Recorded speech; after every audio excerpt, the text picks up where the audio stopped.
Eu estou devendo um vídeo aqui falando a respeito de como que a gente vai trocar, repaginar, né, um apartamento original, que tem revestimentos originais, sem arrancar esses revestimentos, porque não quer optar por essa saída. Então eu fui atrás de algumas informações que, na verdade, eu já tinha. Mas eu queria ver se eu tinha um leque mais aberto, além dos que eu já sabia que existe no cenário que a gente tem. A pessoa está recebendo um imóvel original, com revestimento na cozinha, na lavanderia, no banheiro, que não agrada, porém ela também não quer fazer a retirada ou fazer a troca desse revestimento. Então, que saídas que a gente tem dentro desse cenário? A primeira saída que eu vou dar, talvez algumas pessoas se assustem, mas eu tô aqui para dizer que eu fiz, na minha antiga loja, né, no banheiro, né, da loja antiga, que era todo revestido, inclusive, presta bastante atenção nesse detalhe, era revestimento branco, daquele tradicional, só que era uma cerâmica, então tinha aquele revestimento rejunte grosso, não era junta seca porque não era retificado. Então a gente tinha que vencer aquilo ali também. E o que eu fiz? Cimento queimado.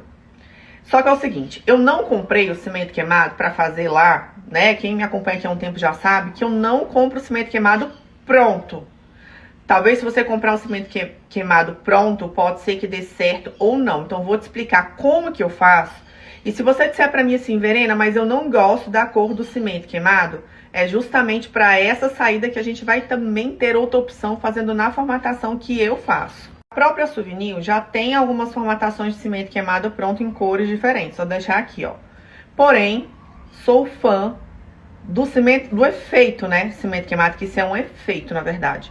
Feito com massa acrílica. Então, eu sempre comprava massa acrílica e eu mesma pigmentava para dar o tom de cinza que eu gostaria. Então, se eu quisesse um cinza muito mais claro, eu botava aquele pigmento xadrez líquido, normalzinho. A gente só vai dar um jeito de bater e contabilizar as gotas, caso a gente precise de pigmentar uma nova caixa, dependendo da metragem a ser coberta. Botar mais cinza, menos cinza, deixar mais claro, deixar mais escurinho, ficar o gosto, tá? Da paleta que a gente vai querer usar. A massa acrílica, ela muito me agrada, só que não é toda a massa acrílica de toda marca que dá um efeito legal. Então, assim, vai ficar com aquela cara de manchado, que é o que a gente gosta no cimento queimado. Então, resumindo, o efeito cimento queimado feito com a massa acrílica, a gente consegue jogá-lo diretamente no revestimento. Inclusive aqueles que tem um rejunte grosso, porém, a gente vai ter que dar mais um tempo de secagem, porque a própria massa vai cobrir aquele suco do rejunte e vai tampar e vai dar uma uniformizada e você vai acabar com aquela cara de revestimento original branco que normalmente as construtoras colocam. Ah, mas eu não gosto do cinza, então eu vou voltar a repetir. A gente tem o pigmento xadrez de diversas cores, então a gente consegue pigmentar de cores diferentes a própria massa acrílica para jogar em cima. Na minha época, eu joguei em cima do revestimento esmaltado, não tive nenhum problema, não pipocou, não soltou, teve uma excelente aderência, mas eu recomendo que a gente dê uma lixada na superfície para ter uma aderência melhor. Na nossa segunda opção, a gente tem o Full-G, tá? Antes de eu apresentar isso daqui, eu vou te falar o que é o Full-G. Restos de quartzo de granitos moídos, misturados a uma resina, e a gente utiliza, né, muito ele em fachadas, em ambientes molhados, porque ele é hidrorrepelente. Então, ele tem uma hidrorrepelência muito boa. Vale ressaltar, não confunda granuladinho com Full-G. Já tive clientes que fizeram essa confusão. Qual que é a diferença? As marcas de tinta descobriram que os clientes estavam gostando muito do efeito Full-G e fizeram uma massa de textura que se assemelha visualmente ao Full-G, porém ela não tem as propriedades e a durabilidade de um Full-G que é feito com resina com pedra. Realmente não tem como comparar. Porém, quando a gente vai colocar o Full-G em cima de uma superfície, tipo um revestimento que não precisa de ser tirado, ele tem que ser preparado a superfície antes para ele ter uma aderência. Então, eles vão vir com uma cola, com um jateado de areia ali, para quando vierem com Full-G, você ter uma aderência e garantir que isso não vai soltar ao longo do tempo para a gente ter uma durabilidade. A título de curiosidade, a garantia do Full-G, que eles falam em fachada e etc., vai depender da marca do fornecedor, mas gira em torno de 10 a 15 anos. Então, é um produto extremamente durável e que tem um excelente custo-benefício. A título de outra curiosidade, valores, que é uma coisa que perguntam muito, mas quanto que é um metro quadrado do Full-G? Vai depender da metragem, vai depender da gramatura que escolher, né? Mas ele vai girar em torno de R$100 o metro quadrado já aplicado, material com a mão de obra. Então, assim, é uma solução também até mais econômica do que fazer uma troca de revestimento. Gente, se ele tem 3 gramaturas de moagem das pedras, lembra que eu falei que é pedra moída? Então, a gente tem como deixar ela mais grossinha.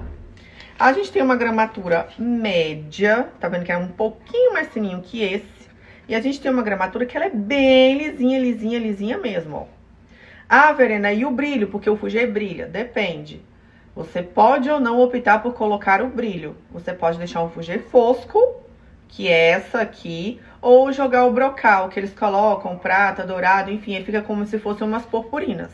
Então, não é obrigatório a parte das purpurinas que ela vem na finalização. Pra quem quer, depende do caso. Então, assim, esse fininho aqui, ó, gosto pra colocar em banheiro quando a gente não vai fazer substituição dos revestimentos. Porque esses outros aqui eu já acho um pouco mais grosseiro. Cada um tem sua aplicabilidade, mas vai de acordo com o gosto. E quais as cores que a gente tem em Fugê? Bom, a gente tem as pedras naturais, que são granitos e quartzos. Então, a gente vai ter mais ou menos a cor da pedra. Por exemplo, esse aqui, eu arrisco dizer que deve ser um preto São Gabriel moído, certo? Você tem várias pedras que são cores naturais e originais das pedras, dos granitos e dos quartzos existentes. Então, você vai ter uma cor original. Ah, mas eu não gostei, eu quero outra cor. Tudo bem, você tem como pigmentar. Então, existe, por exemplo, eu já fiz uma parede numa situação que tinha que ser amarelo gema de ovo. Então, a gente faz a pigmentação com tintura automotiva nessas pedras, mistura ela com resina e coloca. Então, a gente pode dar o tom que a gente quiser. Você pode misturar os tons das pedras. Ah, eu quero marronzinho com cinzinha, pra ficar mesclado ali, parecendo que eu joguei um monte de pedrinha diferente. Pode, então ele te dá um leque de opções de cores e da moagem. Como é que a gente teria mais opções além do Fugê e do cimento queimado, que eu já uso há, sei lá, pelo menos 5 anos nos meus projetos. Porém, não, a gente ainda tem uma barreira muito grande com isso. A única curiosidade que eu tenho para trazer, que eu vi que foi introduzido na FEICOM, pode ser que eu esteja enganada se foi esse ano ou se não foi antes. Mas antigamente a gente tinha aquele tabu que não podia botar vinílico dentro de áreas molhadas, né? Só que agora eles lançaram uma cola hidrorrepelente também, de modo que você pode assentar vinílico dentro de box, em cozinhas, em áreas abertas, que aquela cola só vai soltar o vinílico se ela for exposta a um solvente. Então essa é uma outra novidade que a gente tem também para tentar revestir uma parede que já está revestida e você não gosta do revestimento e não quer tirar.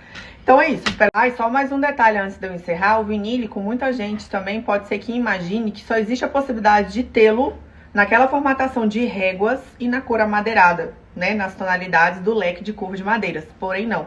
O vinílico já tem um tempo, para quem não sabe, que ele já tá vindo na formatação quadrada, em tamanhos grandes e tamanhos pequenos, né? Em formatos de revestimento. Ele já é plástico, então não teria problema nenhum ele ter contato com a água. E antigamente, o problema dele era exatamente a cola. Então, ele podia molhar, ele podia passar um pano, porém, se fosse um lugar que empoçasse a água, a cola antiga era solúvel em água e era isso que fazia o vinílico soltar. Então, com essa nova cola, isso aí também abriu um leque pra gente, né? Que é uma cola que ela, tanto faz, tanto fez, ela tá ali empoçada água ou não. Então, se você imaginou que o vinílico a gente poderia colocar só aquelas regras de madeira, eu tô aqui pra te contar que não. Vamos trazer a realidade dos vinílicos aqui para você ter noção. Eu entrei nesse site de uma marca que eu gosto muito de trabalhar, que é a Target. Se você tiver curiosidade, dá uma entradinha aí também. Olha só, ele tem placas quadradas do tamanho de revestimentos. E tem várias coleções que tem vinílicos exatamente das cores que a gente tem em porcelanatos. É claro que no acabamento fosco e tá super em alta, então a gente pode usar e abusar, né? Então, além disso, a gente também tem uma outra linha deles, que eu coloquei aqui, que elas imitam tecido. Então, parece carpete, parece jeans, e numa formatação muito mais fácil de você limpar. Então, você tem aquela textura, né? Você tem aquele aspecto, porém, de uma forma de higienização melhor. Então, pode tanto ir no piso, quanto também nas áreas molhadas com aquela cola que eu falei no story anterior. Então, a gente também tem de cores, tem ele colorido, aí você pode montar paginações. É uma gama infinita. Então, a gente tem um leque muito bem aberto depois que lançaram essa cola nova. Agora eu vou te dar minha opinião como arquiteta, porque você pode estar se perguntando na sua cabeça: ah, Verena, mas a gente vai colocar uma textura? Isso aqui é cimento queimado, tá? Pra você ter noção, ele dá uma uniformizada e fica sem nenhuma emenda. E o Fugê também não fica. Inclusive, o Fugê precisa ser feito com bons profissionais que entendam, porque ele não aceita emenda, tá? Então, para você tocar ele direto numa parede, o profissional tem que saber, senão depois fica marcado ali onde está a emenda. Mas isso é outro assunto. Então, você deve estar se perguntando, mas e a gente vai dar esse aspecto uniforme de uma textura só dentro do banheiro, por exemplo? O que você acha disso? Eu acho o seguinte. A tendência de agora, se você observar, os revestimentos eles têm ficado bem retificados, de modo que a gente não identifica os rejuntos, para ele realmente parecer que é uniforme. Vou te dizer, aquela tendência do rejunte grosso e aparente, ela vai voltar. Porque a moda é cíclica também na área do interior, tá?